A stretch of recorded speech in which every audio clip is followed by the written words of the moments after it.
Ladies and gentlemen, welcome to Very Biased Opinions with our brand new, first time ever review preview piece for Oxford United.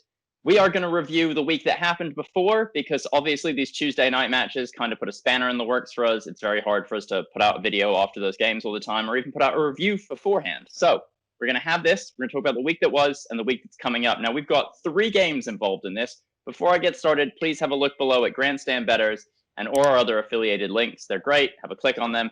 But enough of this. I'm excited. It's our first ever video on this. Ian, the week started terribly. It did start terribly, Thomas. And let me just remind all the viewers that we will put timestamps. They are on the screen now. We'll be talking very quickly just about the Swindon game, about the Ipswich game, which I haven't spoken about at all. And then we'll look ahead to Hull. The links are on the screen and you can use the chapters feature, blah, blah, blah, blah. But yes, it did start in a terrible fashion. It started with a 2-1 derby defeat to Swindon Town. We all know about that. We did a video on it. It's in the top corner. You can click on it. It's a game Oxford were in control of and then panicked. And then ended up compounding defeat with a horrific goalkeeping mistake by Simon Eastwood, which you all character assassinated him for and talked about how he was a clown and the worst goalkeeper ever. And that didn't quite sit with me that well, Thomas. I don't like when people bury players as much as he made a mistake. He didn't mean it. He's not been playing well. But remember the penalty shootout against Pompey. Remember when he was the hero. Remember all the good times he's brought us as an Oxford keeper. But it did look like a change needed to be made. A lot of us talked about it. I agreed that Stephen should probably come in, but I didn't know if Robinson would be brave enough to make that call. And speaking of Carl Robinson, did you know, Thomas, that he has a tendency, rather than to take the blame himself, to lash out and give the blame elsewhere? Now, usually this goes to referees and linesmen, but occasionally it does spill over to other factors. And we recently saw him slag off and single out Dan Adjei, and now he's taken to single out Mark Sykes after the Swindon game. He made 3 subs, which in hindsight, football's an easy game, but maybe wasn't the best thing to do. He said the subs ruined the game. He singled out Mark Sykes and made a really weird comment of saying, people tell me he's a good player, and then he lets people like run off him, like as if a weird comment. Have you got any thoughts on what do you think about that? Like, I think it's nuts. I think he just publicly came out and said he doesn't like him and doesn't want him in the team, and he's basically been forced to have him. That's what, like, I know it's not what he probably meant, but it's what it sounds like. Yeah, but he did this to Adjei, and then he completely dropped him from the next game. Yeah. And he did the same to Sykes when we get into the Ipswich game. Sykes was completely out of the match day squad for the Ipswich game. So well done, Carl. Let's remember Mark Sykes was the guy who scored the goal for us in the playoffs.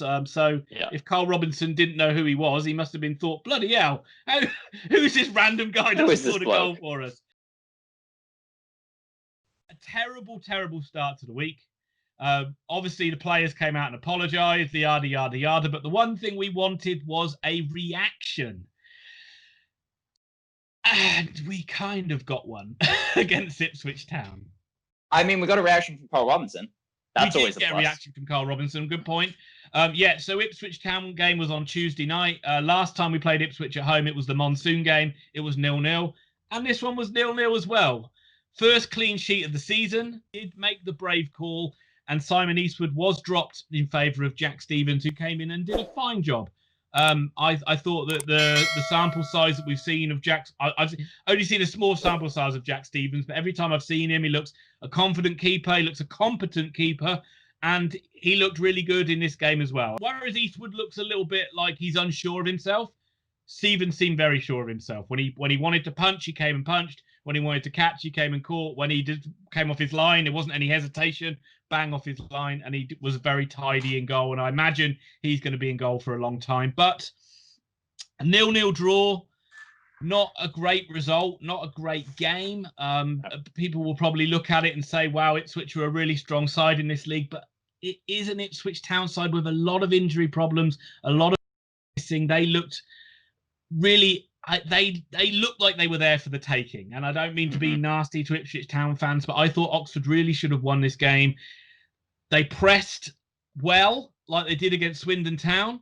And then in the second half, the game just descended into a really scrappy match. Neither side was really looking like they were going to take any chances. I did think Oxford had the better of the chances, but I guess the positive is we've got the clean sheet, and the defence and the goalie will be a lot more confident from that moving forward. Yeah. I mean, the clean sheet, more than anything else, Ian, just having that is so important. Yeah. They needed it.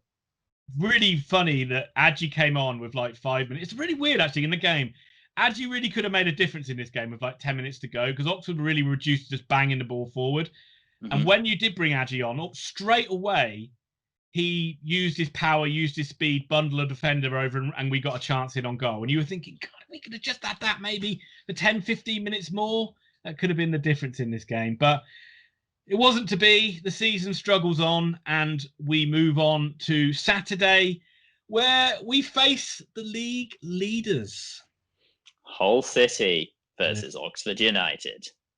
Now, I'm going to assume that Oxford are going to hammer Hull in this game, Tom.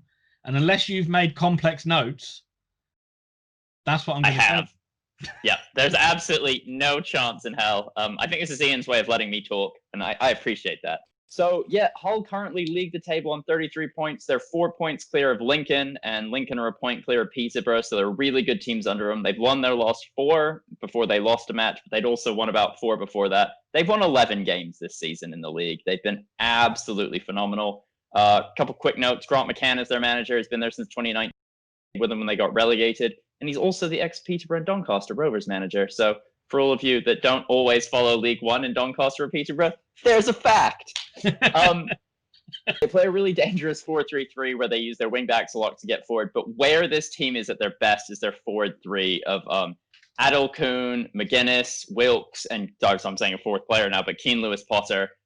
Wilkes, I think, has been in there for a while. McGuinness has been in there for a while. Adelkoon has been taking over for Keane Lewis Potter, but Keane Lewis Potter came back in the last match. In that forward 3 of Wilkes, McGuinness, and Potter, they have 3 of the top 5 goal scorers in the league. And not only that, they're getting assists as well.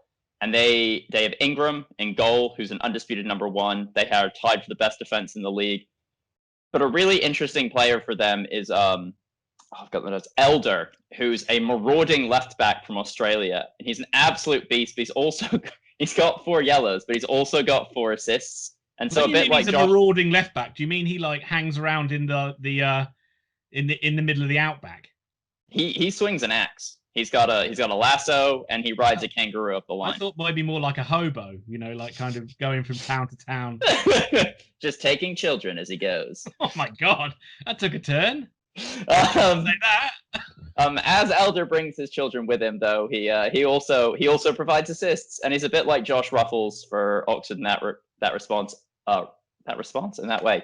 They have a warrior of a captain in Ricky Smallwood. He came over, been at the club for 2 weeks after signing from Blackburn before he was made captain of the team. And Smallman and Honeyman, they just keep this team purring. Smallman sits back, he defends. Honeyman has 6 assists and a goal. He's been really good. He provides that je ne sais quoi, Ian, to this midfield. But what's really interesting... sorry to interrupt. It just sounds to me you are just reeling off player after player that is, amazing at League One level. Yeah. Just about all of these guys could probably play a league above. But it was as recently as July, people questioned Grant McCann's 4-3-3. He's definitely proven correct. And Ian, the last fact I have before we get into this match, really, is that they play a possession-based style of football and seem to average over 60% of the ball. So they're going to win every game to the end of the season. Stop talking about possession. Nobody wants to hear that anymore from you. Credit to Hull, though, to be fair, because we didn't think they'd do very well, because they were terrible at the back end of last season in the Championship. They absolutely plummeted after selling Bowen, and McCann's done a really good job to galvanise everybody, and they look really strong contenders. Look, it's going to be a tough game, isn't it? I mean, even the most hardened Oxford fan would say this game's going to be hard. The great thing is there are going to be some fans back in the stadium. I think that will give both sides a lift, but should give Oxford a lift as well. I really like the way the side's shaping up, and I know it's like we've had a bad season, but I actually think this back 4 does look pretty decent. They just need to play more games together. I think Elliot Moore and Atkinson are starting to get a pretty good understanding. Atkinson I like so much as a player. I think there's tons of potential in this guy. I I think when in midfield as well, obviously Goran's like your anchor man, but not Ron Burgundy, but you know, the anchor. We're starting to see good performances from McGuane and Kelly, and I was one who threw Kelly under a bus. But play him further forward, and you start to see two guys that like to play on the half turn, especially McGuane, a guy who likes to drive the game forward. And I reckon also another player, I think we're going to see a lot of potential coming out of him. I talked about how he reminds me a bit of a Baptiste. Now, it's early days, but if he can get anywhere near that level, that's really encouraging for Oxford. I think when Brannigan comes back, Goran, McGuane, and Branners will be that midfield three. And I think the only change Oxford will make from the side that started against Ipswich will be that Jordan Obita will play on the wing or the left side of the front three instead of Shadipo. I just think he'll rely a bit more on Obita's experience to help Ruffles. You don't have to. Shadipo's the sort of player you have to constantly remind him to press. Yeah. And Obita, he's a bit more experienced. Played 20 games for Reading last season. He knows what it's all about. But Oxford are going to need to be at their best in this game. They have got this new intensity about pressing in the first half that we saw in the last two games.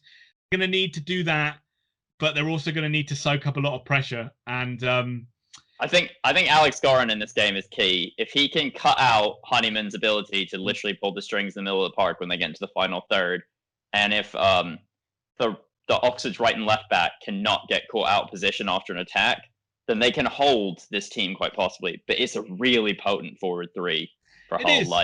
It is. I mean, the way Oxford do press, though, there is a good chance that we can get the ball turned over quickly, and we're quite good when we're in transition. We do have some pasty players and skillful players.